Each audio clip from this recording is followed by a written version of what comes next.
Boker Tov, Monday morning here. 1 week until the big day. Hey, listen, I have a thought which is actually has interesting scriptural correlation to Noah. We just finished the book of Noah. We're just done the story of Noah in the Torah in the Old Testament, and of course that's part of Genesis.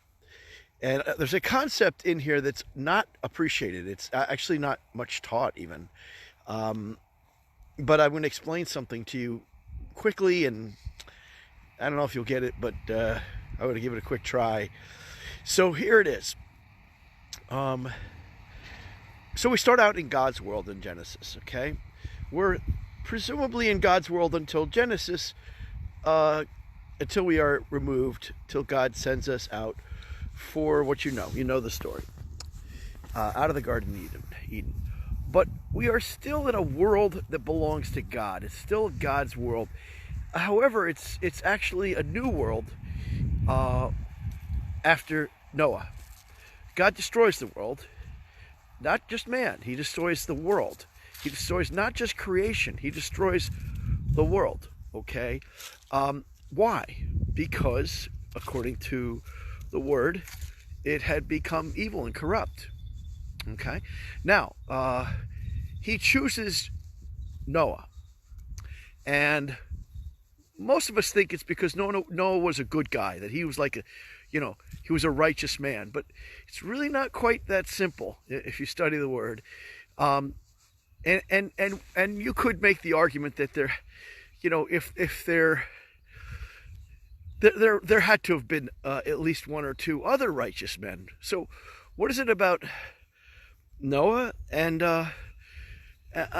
also Noah has his faults too. In fact, right after the ark hits dry land, what does Noah do? He makes a vineyard to get drunk. He's woken up in man's world. God closes the ark door. Noah opens the ark door. There's lots of symbology, wording, and such that tell us that we've woken up in a new world. And now we eat animals. There's something to that as well. But to shorten this message up, suffice to say that God destroyed the world because it was wicked.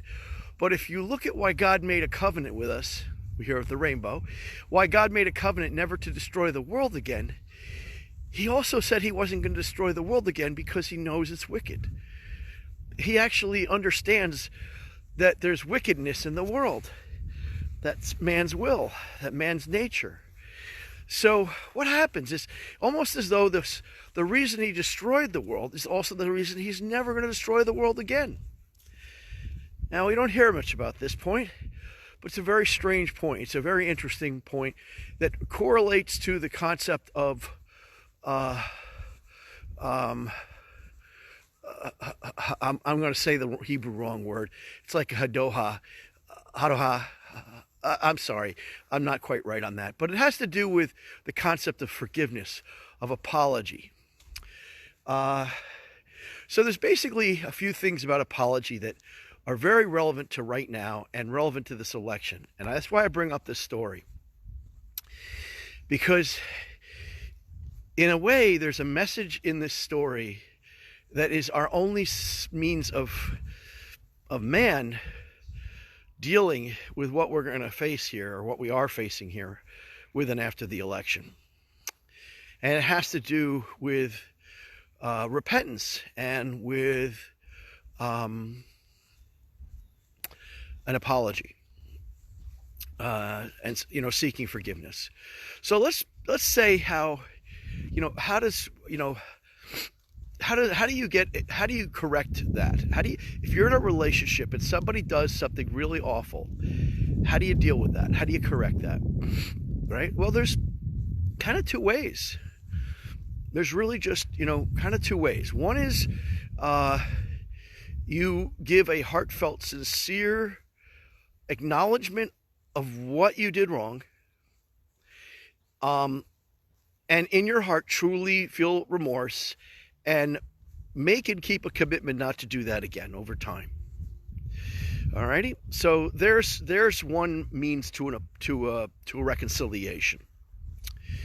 But there are times when you can't have that. There's times when you're in a relationship, but you can't have that. You may want to have a reconciliation, but you can't get it through that means. In other words, the other party isn't going to acknowledge they're wrong, let alone apologize. So what do you do?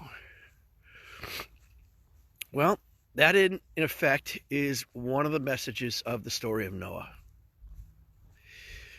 It's the idea that understanding that they're wicked and accepting them anyway. See, God chose Noah not because he was that perfect, more perfect than everybody. The fact that he was a righteous man didn't say there was no other righteous man on the whole planet. The fact that we have a righteous man doesn't mean that when we destroyed the earth that we didn't destroy some good things too. Okay? What you have is this almost this unworthiness for being saved. This unworthiness of being saved is you could say it's God's grace. Okay? So what do you do with that? How does that relate to the election right now?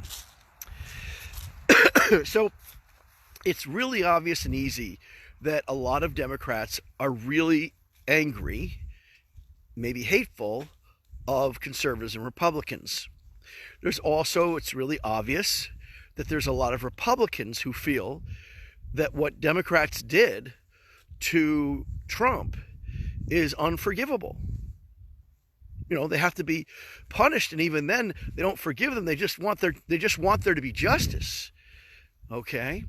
And both parties, you know, I don't think either party, either side of the public, by and large, is prepared to feel deep remorse and make a genuine, sincere apology and change their ways.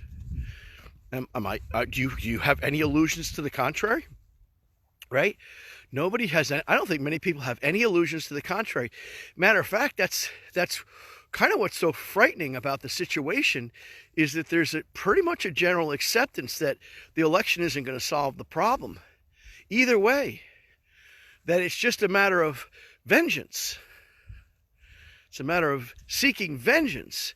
In other words, how do you get reconciliation? One way people get reconciliation, as I've described, you know, two healthy ways, right? One being, you know, the person genuinely acknowledges their transgressions and seeks forgiveness. Okay? You know, repentance, which is really an acknowledgement. In other words, you could come pretty far to an apology by just simply saying, I did these things wrong. I know they're wrong. Even if you didn't say you were sorry, the mere act of acknowledgement is the form of repentance, which is important. The problem we have on either side is nobody thinks the other side is A, willing to acknowledge, let alone to apologize for them. Okay? And for that matter, to change their ways. So what's the other way? The other way is that you basically say, look, that's just the way they are. You might say, forgive them, they know not what they do.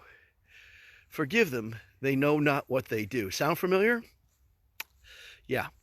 So there you have grace.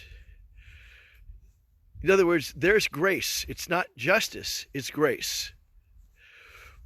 What Jonah, book of Jonah, not Noah now, what Jonah heard at the end of the story is a question from God. Because Jonah didn't want to live in a world without justice. And God reminded Jonah about compassion. You don't want to live in a world without compassion. That was the ending question. That was the question to all of us. We don't want to live in a world without justice, but we also don't want to live in a world without compassion. But there's this thing of grace, which is you accept that that's just the way they are. Forgive them, they know not what they do. And you accept them anyway. You love them anyway. Now, the other alternative, which is not a means of reconciliation, it's a means of making it worse, and that's vengeance. And that's very typical of human beings. They're never going to apologize, they're never going to acknowledge, and they did something terribly wrong, and I'm going to seek vengeance. Vengeance, pack the court. Vengeance, you know, some of the words you hear out of Kamala's mouth, Kamala Harris, about, you know, about how we, or other, frankly, others about, you know, going after the other side. What Obama did with the IRS and with, you know, with the DOJ. These were vengeance for the election results in 2016. What's going to be the vengeance by either party, by both parties, at the end of this election? See, if we go down that road, it's a road to hell. If we go down that road, I'm telling you, it's the road to hell. It won't get worse. The problem we have is that, how do you get either side to do it? In other words, neither side wants to let down their guard. It's sort of like being at a standoff where you have a gun, the other person has a gun, and you say, you put your gun down, no, you put your gun down. And ultimately, in the movies, it's always, well, you know, it's lower the guns together, right? But the point is that you just don't have a situation set up for that right now.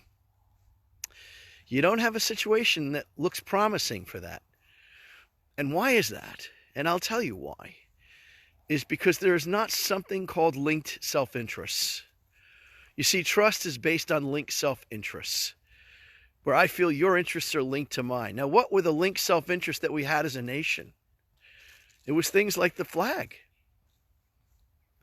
It was things like the Washington Monument, the Lincoln Memorial, Jefferson, our founding fathers, the Constitution as it's written. You know, the idea that we're neighborly. Agreeing that our adversaries are our adversaries. China is our adversary. We can all agree on that. What do we have to do together to deal with that adversary? See, America doesn't have the linked interests. And we've destroyed those linked interests. And why is that? Well, that's what the Chinese Communist Party, the Russian Communist Party have sought to do. So when we hear about disrupting the election, disrupting America, this is a 50-year task that they set on. It's well documented in the 1960s, the road that we were going to end up on till today. They've done virtually everything they said they were going to do. Every defector that had knowledge of the inside intentions of their plans wrote and spoke about it. Books have been written. And how it would take a couple generations. They're very patient about it. But what they had to do was they had to turn us against each other. The divided house speech, as you recall, that Lincoln gave, will not stand. So now that they've divided us against one another, by how? Removing our linked interests. Kneeling for the national anthem when we should be standing. Celebrating the covenant our nation has with God. And I could name a dozen other things. These things have been removed. God was kicked out of the schools in the 60s. I think 62. But in any event, what we've done in America, or really I should say what the communists have done, the Marxists have done, is they've successfully removed our linked interests. They've seeded distrust and hatred and all sorts of terrible things. So when you get to a situation like now where we really need to be able to reconcile, we don't have the means to do it. We don't have the core grounded means of doing it. And we're heading down a path where vengeance and power is the way. Now, that is a way. That's a revolution. That is a way. This can happen through power.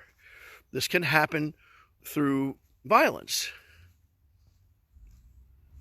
It could happen through a Messiah too.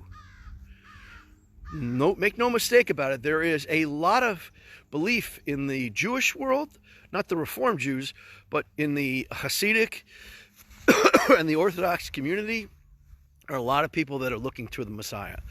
There are a lot of Christians that see prophecy and believe the Messiah is coming.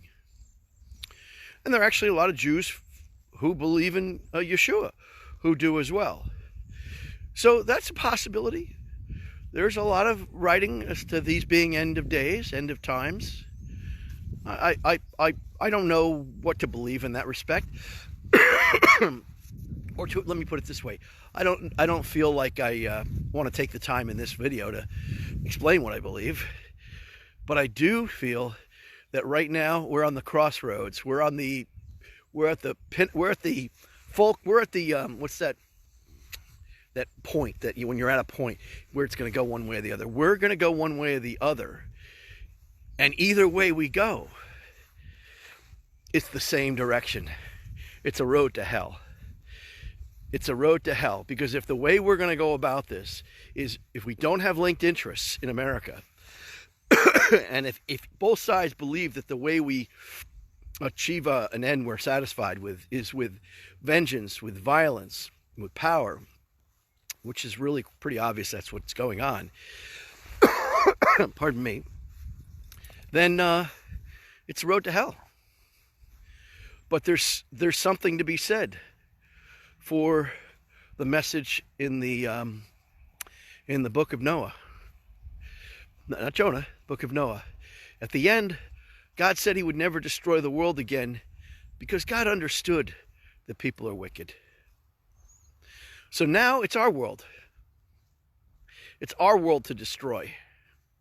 Lots of ways we can destroy it. We can cut down all the rainforests. That'll do it. We can pollute the seas. America is 1% of the mismanaged pollution in the world's oceans, in marine oceans. China's 28%. One country, 28%. There are 5 Asian countries, I believe it's 5, represent 50%. 50%. We can continue to pollute the oceans and we can overfish. Okay, there are a lot of ways we can destroy the world. A lot of ways, but what we're doing right now is we're creating a climate in the United States where we're destroying our covenant nation. And I think that really pisses off God. So I would say not just pick your battles, but careful how you pick your sides. I'm not saying don't vote Republican or don't vote Democrat. You know, policies are policies. But if you're voting out of hate, purely, if you're voting with misinformation, based on lies, if you're unwilling to accept obvious corruption and other evil forces that are active in our government, in this election process, if you can't see, if you can't acknowledge what's going on, you're in no position to try to improve things. Because you can't improve what you can't acknowledge. You start with repentance. You fix yourself. Have a good week.